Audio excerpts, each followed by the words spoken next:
Olá, tudo bem? A Cláudia San, que é uma veterana do Federal Reserve, ela prevê para a economia americana um pouso suave. Larry Summers e outros economistas também conceituados americanos, eles estão fazendo aí uma previsão que mostrou-se verdadeira, mas pelos motivos errados. É o que disse a economista Cláudia San, que trabalhou por mais de 10 anos no time de analistas do Federal Reserve e fez parte do Conselho Econômico do governo Barack Obama. Na narrativa de Larry Summers e de outros, eles não falavam nada da pandemia, falavam apenas do impacto do programa de recuperação econômica. Qualquer que tenha sido a previsão, portanto, deles, não trouxeram uma peça crucial, que é a pandemia. A inflação não foi transitória, mas a pandemia também não. E depois ainda tivemos um outro grande problema no mundo, que foi o Putin.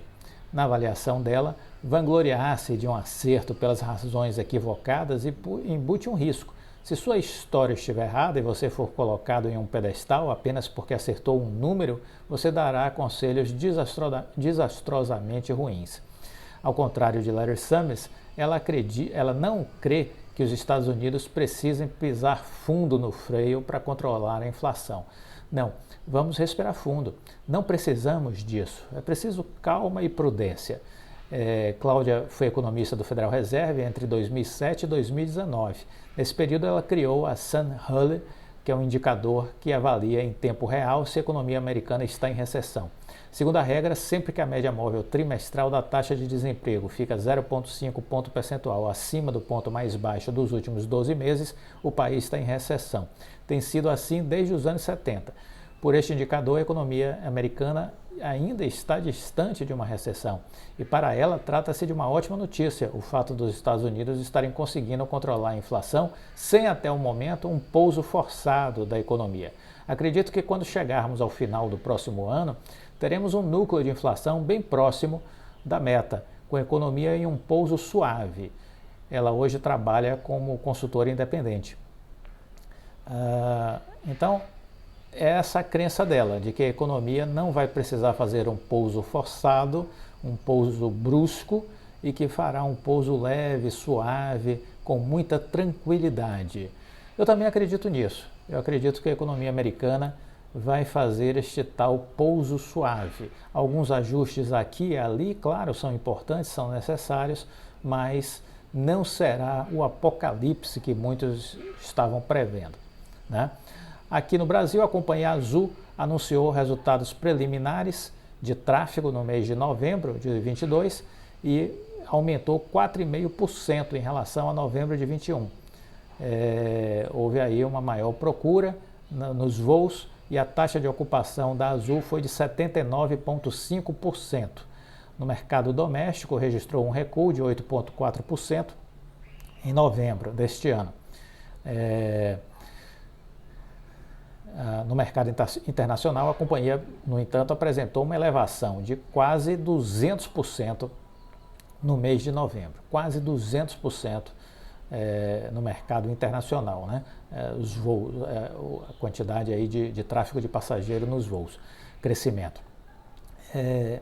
Segundo John Hodgson, CEO da Azul, em novembro o ambiente de demanda pela malha da empresa continuou forte, com um novo recorde de todos os tempos. Ele ainda espera que as tendências positivas continuem à medida que entramos na temporada aí de alta estação, que é o verão. Então tá aí, alguns números da Azul já vindo positivos, números melhores, empresa demonstrando mais resiliência, né? E o CEO da empresa diz que o pior já passou, foi o que ele declarou, o pior já passou, 2023 será um ano melhor. É o que eu acredito. Para ele, o John Hodgson, ele ainda diz assim, o pessimismo do mercado atualmente é muito exagerado, as perspectivas são melhores. E ele acredita que as empresas brasileiras deixarão claro que vão sobreviver, apesar do momento complicado, ainda que temos um dólar e combustíveis mais altos. Nenhuma empresa tem fôlego para brincar, mas é possível sim acreditar que 2023 será um ano muito melhor. É isso, o pior já passou para o presidente da Azul, né? O CEO da empresa Oi já havia dito desde o início de dezembro, né, de que a recuperação judicial poderia ser decretada a qualquer momento. Os sinais ele já tinha dado. No dia 7 ele já tinha dito isso. A qualquer momento pode ser decretada o fim da recuperação judicial. Do nosso ponto de vista, a gente cumpriu 100% das nossas obrigações. Então, do ponto de vista formal, o fim da RJ poderia ser decretado a qualquer momento. A análise está nas mãos do juiz Fernando Viana. A empresa continua entregando todos os compromissos estabelecidos e temos que aguardar. O que acabou acontecendo ao longo dos últimos 2 meses foi a disputa pelo ajuste de preço com as 3 compradoras da Oi Imóvel, um elemento que fazia parte do plano e obviamente não foi recebido. Está lá o depósito judicial. O juiz pediu para entender o que significava isso, se isso vai ser recebido ou não. Temos todas as informações e agora a gente está na expectativa do juiz. Isso ele falou no dia 7 de dezembro, né? E aí no dia 14 o juiz publicou o encerramento da recuperação judicial, 14 de dezembro, publicou o encerramento da recuperação judicial. Então é isso, quer dizer, nova vida, nova fase, vamos acompanhar a empresa, sempre, sempre, sempre. O que precisamos fazer é acompanhar a empresa. Esse é o papel do investidor, olhar a empresa, sempre. Agora, o aluguel de ações, o que dizer? É um estelionato, diz Luiz Barsi Filho. O aluguel de ações é um estelionato, ele tem sido utilizado por fundos de investimentos que não pagam 1% de imposto de renda sobre os lucros auferidos nessas transações a descoberto.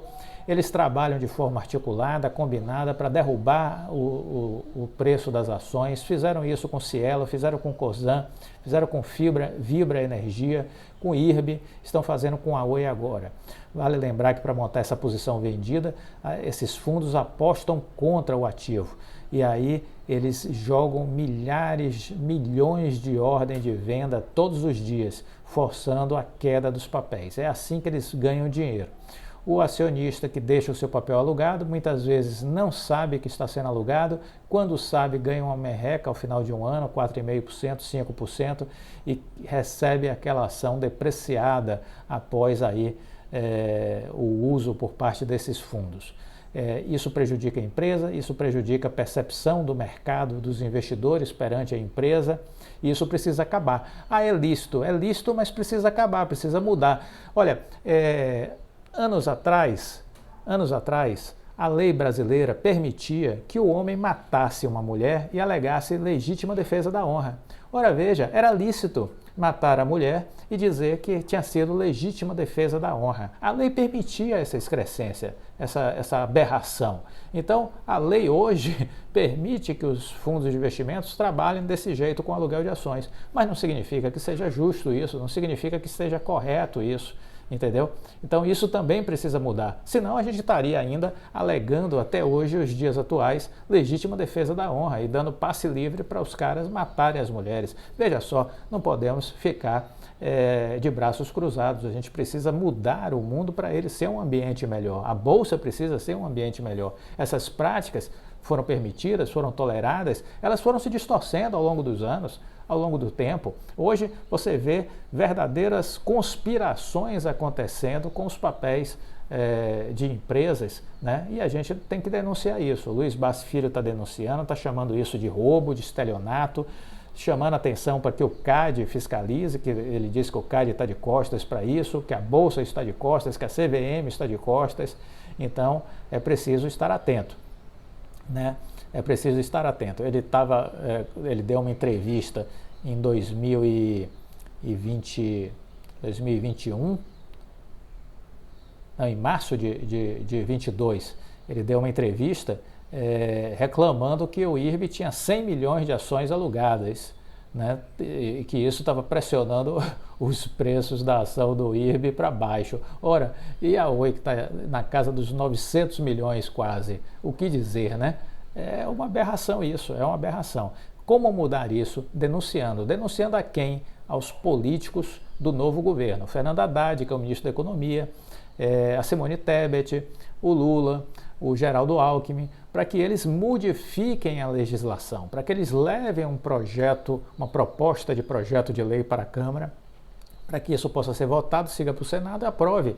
E esse projeto é para quê? Para tributar os fundos de investimentos que ganharem dinheiro com aluguel de ações, que hoje eles não pagam nada, que sejam tributados em 15%. É isso que a gente está pedindo. Essa foi a ideia do Luiz Barsi Filho e eu estou colado com ele.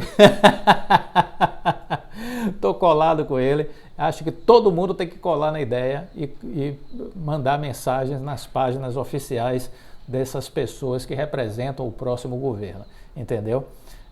Para que essa manipulação possa ser encerrada e que a gente tenha a Bolsa de Valores um lugar mais saudável, um lugar mais justo, mais decente, né? Porque esses especuladores estão ganhando muita grana, não pagam imposto de renda nenhum, prejudicam as empresas e prejudicam os minoritários. Então é preciso dar uma prensa neles e mudar a regra do jogo, sim. É preciso trabalhar para mudar a regra do jogo. Chega, basta, acabou. A gente tem que trabalhar nisso. A gente tem que ir no caminho menos percorrido. Aqui eu sempre segui isso como mantra na minha vida profissional. Aqui no meu canal também a gente vai trabalhar dessa forma, seguir o caminho menos percorrido. Ah, mas é legal, mas não é. É legal de um jeito, mas não é legal de outro.